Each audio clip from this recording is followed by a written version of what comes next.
आपने नई पार्टी बनाई है, इसके बारे में थोड़ी जानकारी दीजिए। हमारी जो पार्टी है ये 2 नवंबर 2018 की रजिस्टर्ड है और 2018 के आम चुनाव के समय बुंदेलखंड की 4-5 सीटों पर चुनाव भी लड़े और अभी आगामी जो 27 उपचुनाव होने वाले हैं मध्य प्रदेश में, उसमें पार्टी ने अभी 5 जगह पर अपनी तैयारियां कर ली हैं और बाकी जगह की तैयारियां हम लोग अभी कर रहे हैं। जिस प्रकार राष्ट्रीय पार्टियां मैदान में रहेंगी, इसमें आप अपनी भूमिका किस प्रकार रखेंगे? देखिए, अभी जो उपचुनाव हो रहे हैं और या जो भी चुनाव मध्य प्रदेश के हुए हैं, राष्ट्रीय पार्टियां कई बार जो स्थानीय मुद्दे होते हैं, स्थानीय लोगों की भावनाओं को दरकिनार करते हुए एक राष्ट्रीय चेहरों या राष्ट्रीय पार्टी के नाम पे लड़ते हैं और नीचे की समस्याओं को इग्नोर करते हैं। तो हमारी पार्टी का मकसद है कि जो नीचे की समस्याएं छूट रही हैं उन विषयों को हम लोग आगे लाएं और जनता के बीच उन विषयों को रखें और उन समस्याओं को हल करने का प्रयास हम लोग करेंगे। आप भाजपा में जुड़े रहे, भाजपा में आपकी गतिविधियां बहुत ज़्यादा रही, सक्रिय कार्यकर्ता के रूप में भी रहे, आपने विभिन्न आंदोलनों की भी अपने नेतृत्व भी किया, आपने उनसे अलग होने का क्या कारण रहा? मैं भाजपा में 2008 में आया था और मैं रहने वाला छतरपुर का हूँ। बुंदेलखंड में परिसीमन में लोकसभा टीकमगढ़ मेरा क्षेत्र है, विधानसभा छतरपुर है। तो उस दौरान मैं बीएस नौकरी में था, मैं इंजीनियर हूँ बेसिकली। तो पार्टी के नेतृत्व से बात हुई कि हमें पार्टी में यहाँ ऊर्जावान दलित समाज से एक नया युवा चाहिए और आप उसमें फिट बैठते हैं, आपकी सामाजिक सोच है, आप निरंतर छात्र जीवन से संघर्ष कर रहे हैं, तो आप जैसे चेहरा अगर यहाँ लोकसभा के लिए आए तो हम विचार करेंगे, वो आपको लड़ाएंगे। ये सब बातें हुई और मैंने नौकरी छोड़ दी 2 अगस्त 8 में। और उसके बाद मैंने पूरे टीकमगढ़ लोकसभा की 8 सीटों पे विधानसभा में बराबर निरंतर काम किया। काम करते करते फिर इसके बाद जनवरी में एक यात्रा हमने ओरछा से जटाशंकर तक 300 किलोमीटर की यात्रा निकाली और जिसमें 13-14 सभाएं थीं। आज जो वर्तमान राष्ट्रपति जी हैं वो सभा उस रैली में मेरे साथ थे। राज्यसभा के सांसद रहे नारायण सिंह केसरी जी मेरे साथ थे। तपन भौमिक जी यात्रा को शुभारंभ करने गए थे। वो पूरे क्षेत्र में बड़ी हजारों में नया युवा दलित समाज का भाजपा से जुड़ा और इसके बाद हमने 11 और 12 में रविदास महाकुंभ सागर में भी कराए। ये सब होने के बाद मैंने बुंदेलखंड के दलित समाज के हजारों नहीं लाखों लोगों की पार्टी का विचार पहुंचाया। लेकिन इसके बाद जब देखा कि निरंतर इस समाज की, हमारे समाज की उपेक्षा पार्टी करती आ रही है, तो मैंने उनको उस समय बोला था कि अगर हम जैसे किसान के बेटे को आप संसद में, विधानसभा में पहुंचाओगे तो बड़े लोग तो पहुंच जाते हैं 30-32 साल की उम्र में, लेकिन एक गरीब किसान का बेटा नहीं पहुंच सकता है। और भाजपा अगर मुझे, उस समय मेरी उम्र 32 साल थी, वो मुझे लोकसभा पहुंचाने का काम करती तो निश्चित मैं पूरे देश के अंदर इस बात को कहता। लेकिन इन सब बातों के बाद भी जिस प्रकार से गतिविधियां होती रही, मैं निरंतर भाजपा के साथ काम करता रहा, प्रदेश में भी रहा, राष्ट्रीय कार्यकारिणी में भी रहा।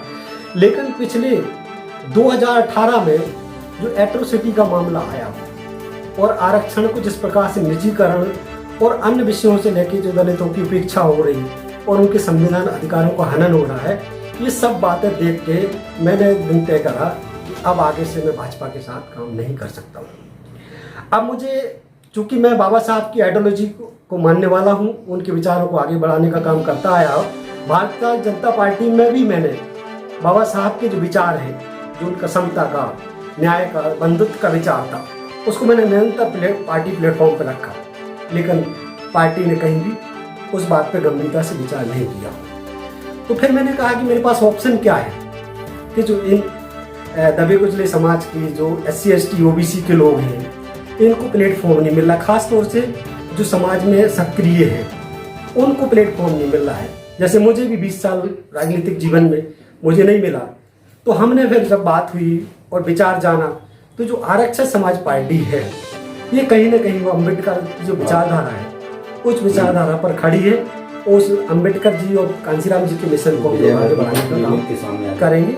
ये विचारक तौर पे मेरे बहुत नज़दीक थी, इसलिए मैंने तय करा कि इस पार्टी के बैनर तले मैं संपूर्ण मध्य प्रदेश में संगठन खड़ा करने का काम करूँगा। अम्बेडकर विचारधारा को लेकर जैसे कांग्रेस और बहुजन समाज पार्टी, बहुजन संघर्ष दल और ऐसी कई पार्टियां हैं जो अम्बेडकर जी की विचारधारा को लेकर चल रही हैं, लेकिन किसी मुकाम पे नहीं पहुंच सकी हैं। आपने बहुत अच्छी बात की है। ये लोग जिनकी आपने नाम लिए हैं, ये बाबा साहब की विचारधारा की बात तो करते हैं, बाबा साहब की विचारधारा पर काम नहीं कर रहे हैं, और फैल भी इसलिए है कि उस विचारधारा पे काम नहीं कर रहे हैं। सिर्फ में बाबा साहब ने ये करा था, बाबा साहब ने वो करा था कह रहे हैं, लेकिन बाबा साहब ने जो करने को कहा था वो हम अपने कार्यसूची में नहीं ला रहे हैं, इसलिए इन पार्टियों को दिक्कत हुई। सबसे बड़ा उदाहरण है बसपा का। बसपा आज के टाइम में यू टर्न मार गई है। अब मुझे नहीं पता है किन कारणों से बहन जी जो मूल ध्येय था अम्बेडकर मिशन का, कांसीराम जी की जो आत्मा थी संगठन के पीछे, उसके जस्ट अपोजिट उनको जाना पड़ा। उनकी क्या मजबूरियां हैं मैं नहीं जानता हूँ, वो खुद जानती होंगी, लेकिन इससे दलित समाज का एक बड़ा वर्ग निराश है और उसको एक विकल्प की जरूरत थी।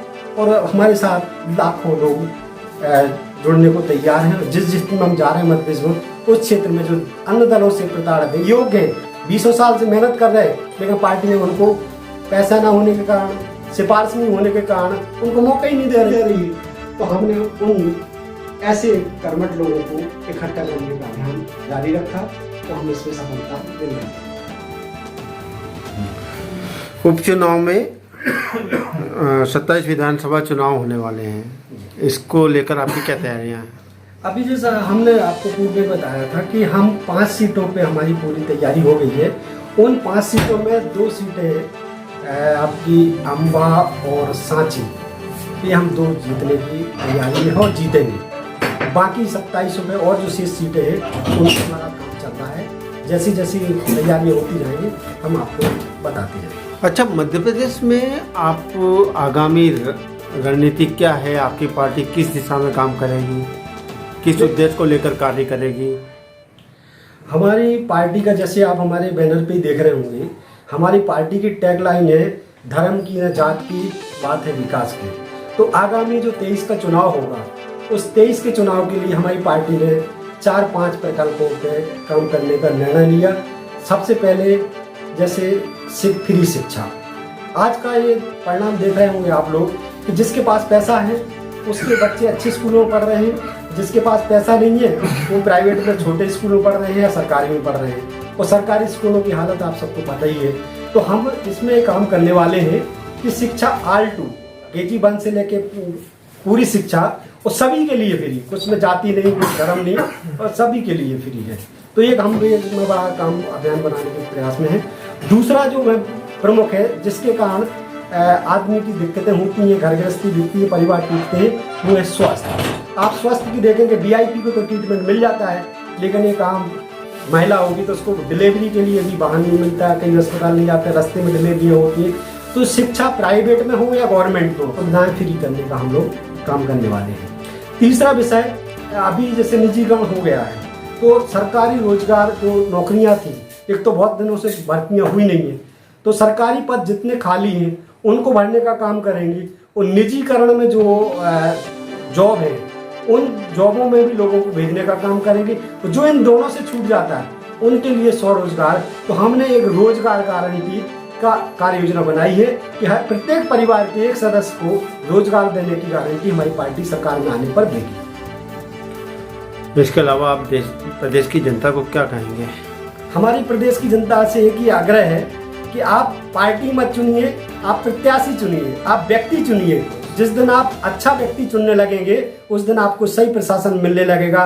किसी बड़े नेता के नाम पे चुनोगे तो आपको घटिया माल मिलेगा, आपके क्षेत्र में बस सांसद नहीं आएगा, विधायक नहीं आएगा। अगर किसी बड़ी पार्टी के बैनर को चुनोगे तो बड़ी पार्टी वाला कहता है मैं तो पार्टी से जीता हूँ, मैं आपकी क्यों सुनूं। तो आप जो व्यक्ति हो, छोटा व्यक्ति हो, बैनर छोटा हो, लेकिन काम करने वाला हो, आपके बीच के रहने वाला हो, आप उनको चुनिए जिससे आपकी व्यक्तिगत समस्याएं, आपके क्षेत्र की समस्याओं को वो सुन सके, उनका निवारण कर सके। बहुत बहुत धन्यवाद आपको। आपका भी बहुत बहुत धन्यवाद।